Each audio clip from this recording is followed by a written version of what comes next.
Guys, welcome to Nimki blog. सबैजनालाई स्वागत छ मेरो ब्लगमा। आज धेरै दिनको बादमा नयाँ भिडियो लिएर आएको छु। आई होप तपाईँहरूलाई मनपर्छ होला, इन्जोय गर्नुहुन्छ होला मेरो भिडियो हेरेर। र आज चाहिँ म प्याकिङ गर्दैछु किनकि भोलि चाहिँ म स्कुल फर्किनुपर्छ होइन, किनकि अब धेरै लामो छुट्टीमा बसिसकेँ हो। 25 डेज अलमोस्ट भइसकिसक्यो र अब चाहिँ प्याकिङ गर्ने हो। तपाईँहरू पनि हेर्दै जानु म के गर्छु आज दिनभरि, अन्त भोलि त बिहानै फर्किने हो है त।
मेरो चाहिँ प्याकिङ भइसकिसक्यो होइन। यो ब्यागमा चाहिँ अब अलिकति बुक चाहिँ हाल्नु छ हो, यो बुक चाहिँ लानुपर्ने छ हो।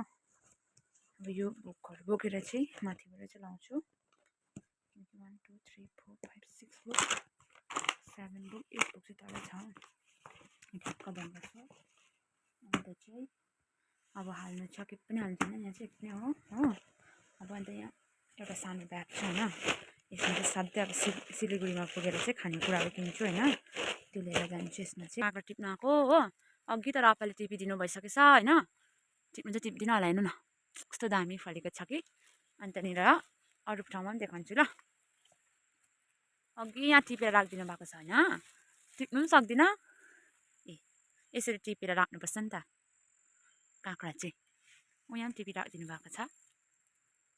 ए कति फलिरहेको छ, यहाँ पनि छ। बेसी ठुलो भयो भने चाहिँ मिठो हुँदैन नि त, त्यो भएर चाहिँ छिटो छिटो अगाडि टिप्नुपर्छ।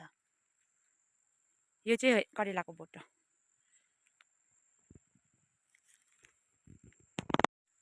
यो चाहिँ करेला पनि फलेको छ होइन। मैले लिची लिनु आएको हो। अब चाहिँ यो लिची टिपिदिन्छ अहिले अक्कुले एकछिनमा। ए यस्तो फलेको छ नि त लिचीको बोट, हेर्नु है कत्रो भरे छ। फल्नु चाहिँ त्यति साह्रो फलेको छैन, योपालि चाहिँ कम्ती फलेको अरे यो चाहिँ हो। यतापट्टि चाहिँ अलिक फलेछ कि यता चाहिँ फलेको छैन योपालि। ए मुन्टा पनि हेर्नु है ठुलो ठुलो भइरहेको छ। यस्तो छ है। म चाहिँ लिची लिएर आउँदैछु होइन, लिची लिएर घर गएको अब चाहिँ। अन्त आजको ब्लग चाहिँ यति नै हो। भोलि जानुपर्छ, अन्त आफू गएर खानासाना बनाएर खानुपर्ने छ र बाई बाई, स्टे ट्युन। फेरि म नयाँ भिडियो लिएर आउने छु चाँडै। आजको लागि चाहिँ यति नै हो। अन्त मेरो भिडियो तपाईँहरूलाई यदि मन पऱ्यो भने लाइक सब्सक्राइब गरिदिनुहोस् होला।